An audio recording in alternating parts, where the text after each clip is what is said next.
Hi, my name is Terry, and in this video I'll show you how to remove the engine from a Honda CB750KZ. We'll start by warming the bike up so that we can drain the oil. I'm going to jack the bike up to working height, make it a bit easier for the tear down, but you don't need a hydraulic lift in order to take the engine out. And in fact, when it comes to putting the engine back in, the hydraulic lift is more of an impedance than it is a help. With the engine nice and warm, it's off with the drain bolt, and make sure that you get the washer because you don't want a double washer when you put it back in. Now we'll remove the oil filter, which sits within its own housing at the front of the engine and is secured by a single bolt. I'm reaching between the header pipes to get at this. The header pipes are hot, but there's plenty of room to do this without burning yourself. Now it's off with the seat, which once you've done the key is secured by a single long bolt with a nut. While I unscrew the longest bolt in the world, I just want to explain that I'm tackling this job by taking the bike off the engine rather than the engine out of the bike. The reason I'm doing it this way is because the engine weighs over 80 kilos and the frame, once you've torn it down a bit and got the wheels off, is very much lighter than that. Also, if you take the frame off the engine, you're then left with the engine in a good place, in my case on a hydraulic bench, which I can raise to work on it. And when you're lifting the frame off, you're holding it from the outside, no fingers inside. But if you're reaching in to get a really heavy engine, then the prospects of injury are much higher.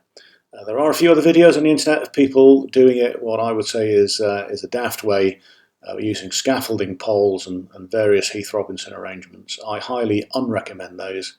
If you're watching those videos, just ask yourself, does this look safe? And is the person who's posting this, have they actually put the engine back in, or did they just take it out 5 years ago and then abandon the project? I'll get off my soapbox now, so sorry about that, but I wouldn't want you to try and copy some of the stuff that's out there which is being posted by dickheads who don't know what they're doing and don't realise that the harm they can create. Anyway, off with the battery now, so disconnect the black lead first, then the red lead, and you won't get any unwanted sparks if you accidentally touch the frame. And this will then allow us to get in and remove the airbox and various bits and pieces. This one bolt releases the fuel tank, and with that bolt out you can then lift it up and put a piece of wood or something at the back of it, create a little bit of space, and then you can go in and disconnect the hose.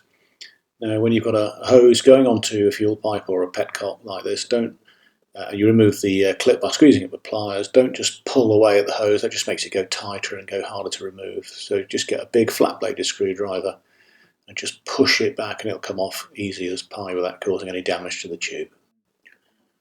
And if you wiggle the tank from left to right a little bit, as you pull it backwards, it'll come off the lugs. This can be a little bit tight, but it will come off. Now I'm undoing the bolt that secures the airbox, just one bolt which goes in a slot at the top. Now we'll remove the clutch.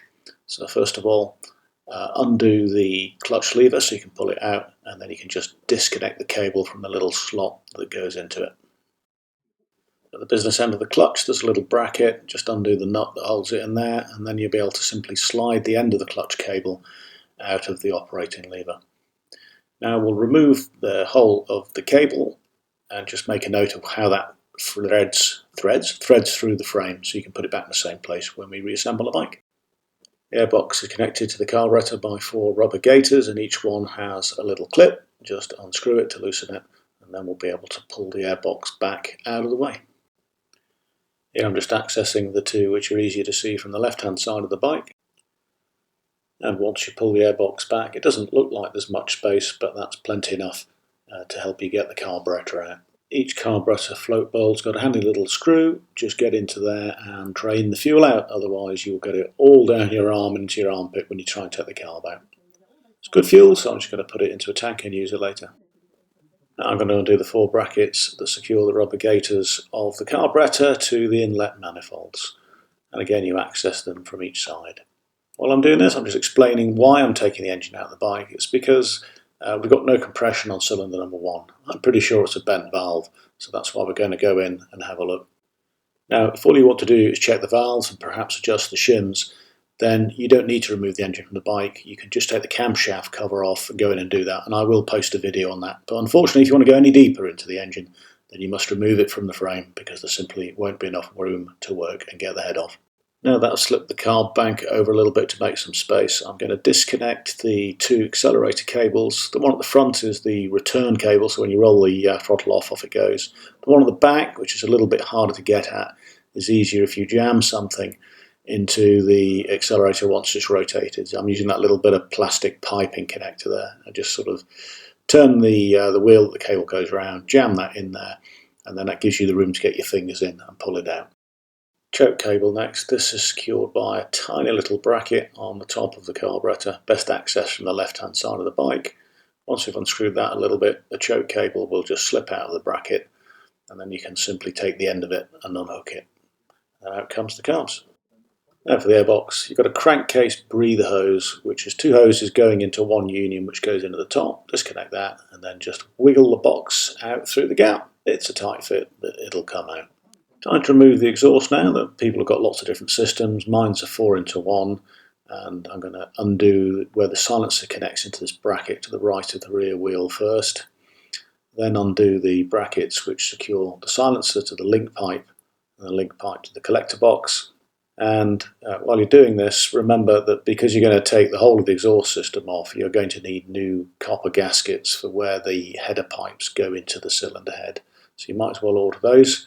And while you're at it, if you're going to be stripping the engine down, have a look at all of the gaskets you will need and get the order in so that you're not waiting for spare parts.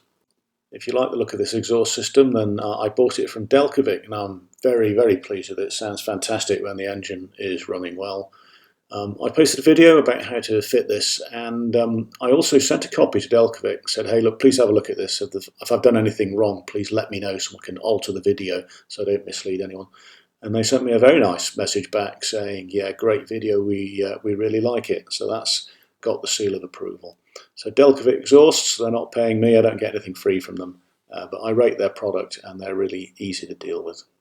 Right, off come the header pipes and out with the old copper gaskets. Now I'm disconnecting each of the 4 HT cables from their respective spark plugs and just labelling them and put the number on so you're not wasting time trying to work out what goes where when we reassemble the bike. Now I'm disconnecting the gear shift linkage. This is just a single bolt. Once you remove that, you can get your fingers behind the linkage and work it off its spline. It does get quite stiff in there, you need to give it a good old wiggle or put a spanner behind it and tap it out if necessary. Now we'll undo the sprocket cover, which has got 4 bolts. They're different lengths, and make a note of which one goes where.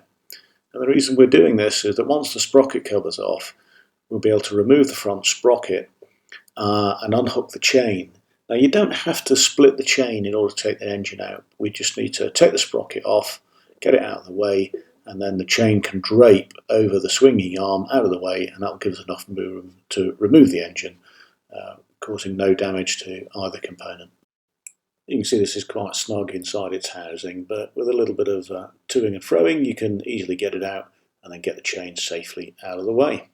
Now I'm going to look at the electrics, and I don't want to overcomplicate this, but there are 3 wires, I think, including an earth lead coming from the engine towards the rear of the bike. Just disconnect anything that goes from the engine towards the rear of the bike. Simple as that. They're all different types of connectors, so you'll have no problem working out how to put them back when you come to reassemble the bike. Now I'm disconnecting the tacho cable where it goes into the camshaft cover. 1 small bolt, undo that, pull the cable out, put the bolt back in. This particular bike's got some big ugly crash bars at the front. I don't like crash bars, and I don't think they're original to the bike. You may not have them on yours, but I'm just going to put a jack underneath it to give myself a bit of extra support because I put quite a bit of force on here, and just remove these crash bars, and they're going in the trash. Now it's off with the rear brake pedal, which is held on in the same way as the gear shifter on the other side. And once that's out of the way, I'll remove the footrest, which was on incredibly stiffly for some reason. I don't have an engine mount or a jig or a mini crane or anything like that to take the engine out or support it or lift it, but we do need something for the engine to sit on when we take the frame off it so it doesn't just topple over. So for that reason I'm reaching back to my O-level woodworking skills and just using basic tools and some old scrap wood, which is I think from wooden pallets that I had years ago, and I'm just measuring up to make something that will sit underneath the oil sump, which is the strongest part of the engine. We can put lots of weight on it. I'm simply making a homemade cradle, screwing it together, and that will go underneath the bike.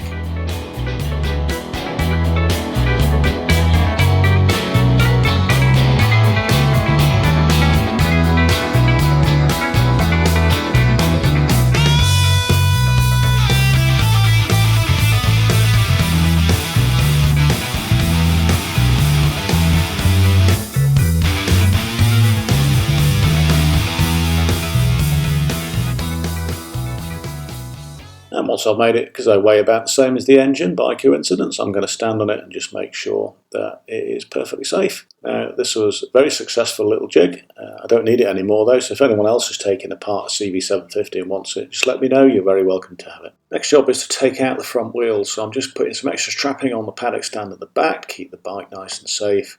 You can see I've put a jack underneath the engine. There's a nice little space just behind the oil filter housing, which will take quite a bit of weight, using a little bit of wood so we don't scratch the metal. And I'm going to use two little car stands here under the frame to hold everything steady. Now it's to the front wheel itself. We'll disconnect the speedo drive, just one bolt, pull the cable out, screw the bolt back in. Then we'll undo the two nuts on each fork leg which hold the end caps on, and they go around the axle. Very simple, secure system and dead easy to undo. Once those end cap nuts are off, we can simply pull the end caps themselves away.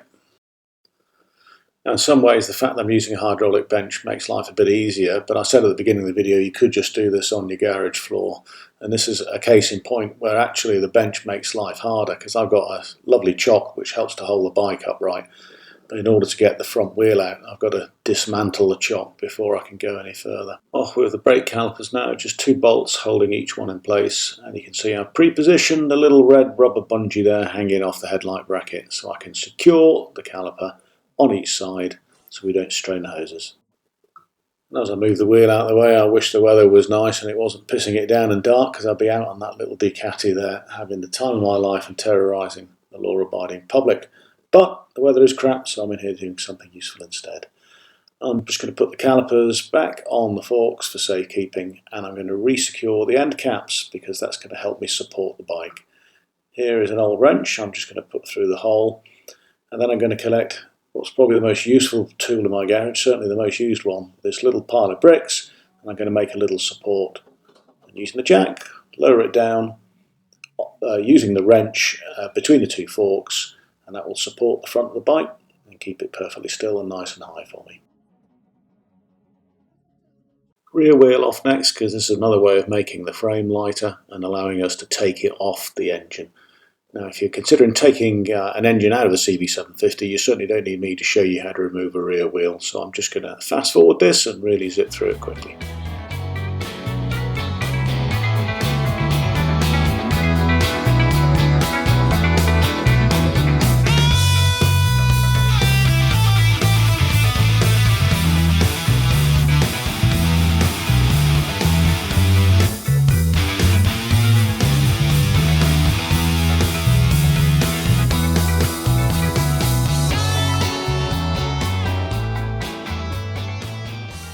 And now, with the help of the owner, I'm going to lower the bike onto the homemade jig. I'll probably go up a little bit first.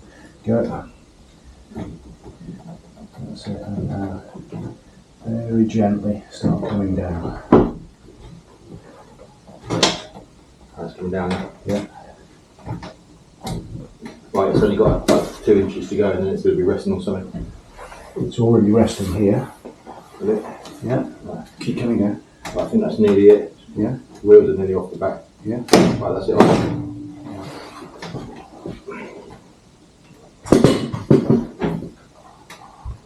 The reason we're rocking is because I didn't lower the the bench. So could you just go around, put your foot on the pedal? What, a little pedal? The little one, yeah. Just press it hard, and the bench will come down. Right. And now I place the jack at the back with a bit of wood going between the two swinging arm legs, and that just helps to give us a little bit more stability. And it's perfectly safe now to raise the bike to a good working height, so we can get in and start undoing all of the securing bolts that hold the engine. I'm starting at the front here, where on each side of the bike you've got two halves of a triangular clamp. Two bolts go through the frame, and then one bolt goes into the front of the engine.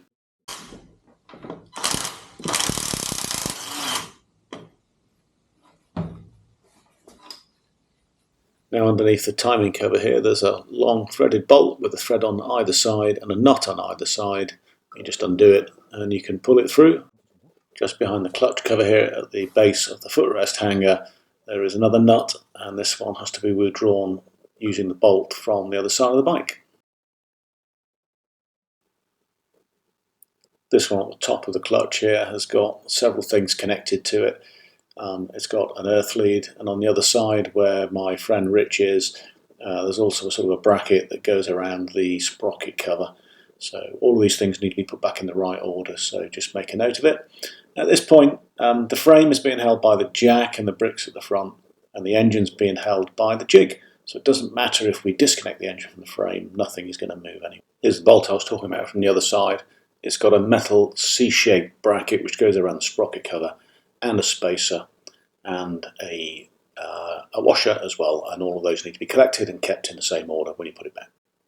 The triangular bracket on this side of the bike is slightly more complicated than the other one on the other side, and that's because it forms the junction of two bits of the frame that come together. So there are 3 bolts rather than 2, but it's pretty simple when you look at it. The lower part of the frame, just behind my impact gun there, is actually removable, and that's going to help us to get the frame off and away from the engine. I've marked that here to make it a little bit clearer. So at each point of the arrow you'll see that's the end of the removable part of the frame. So we'll go in at the back here, and there are 2 nuts to take off, and they just go onto studs, and now we need to pull that lower frame away. But the footrest hanger, which is to the left of my hands, that needs to be loosened to create a little bit of space because it's being knit together between the frame and the footrest hanger. So we'll just loosen the nuts here, pull the footrest hanger out just a centimetre or so, and that will give us the room to remove the lower part of the frame. This triangular bracket needs to be removed as well, just 2 bolts for that. If you don't, it will get in the way when you try and take the frame off. Now the engine's disconnected from the frame completely, and so in preparation for lifting the frame off, I'm just going to take away the support strap I put on the front, which was just there to steady everything up. And I'm going to lower the jack at the back, and you'll see the frame will sink down and sit on top of the engine. Okay, so we're ready for the big moment now. So what we need to do is just take the weight of the frame, front and back, lift it up very slightly, tip it a little bit forward onto its nose, and then just gently rotate the back around a little bit. And then once we're clear of everything, we can gently lift the frame off away from the engine, and then place it down onto a couple of protective mats that we put there earlier. Simples. And as you'll hear from our reaction, even though it was simple, we were still surprised at just quite how straightforward and easy it was. Look at our Crooked, we've only done it! The only thing we didn't expect is that the engine's much heavier on the right than it is on the left, and that's making the jig lean over a little bit. So I've just got a little bit of wood and I'm banging it in to support it as a sort of a makeshift shim. And once that's done, everything's nice and steady. And because we're on a workbench, we can now raise it, and it makes it very easy to work on the engine. So here, for example, later on when I'm working on the intake cam, you can see I've got everything at chest height. I can get it up or down on the workbench. Now, I can vouch for this method of getting the engine out because we didn't have to move the engine at all. We just took the frame off, and it took 20 minutes to put the frame back on again. A little bit longer to button it up, obviously. But I think it's a good method. I can vouch for it, and the bike is running now and running well, and we'll post videos to show all the work that we did as well. Anyway, hope that helps. Thanks very much for watching. If you've got any comments or tips, please do leave them. I always read them, and if there is a better way of doing something, then quite often I'll change my video and incorporate it. So thanks again, and ride safely. See you in the next one.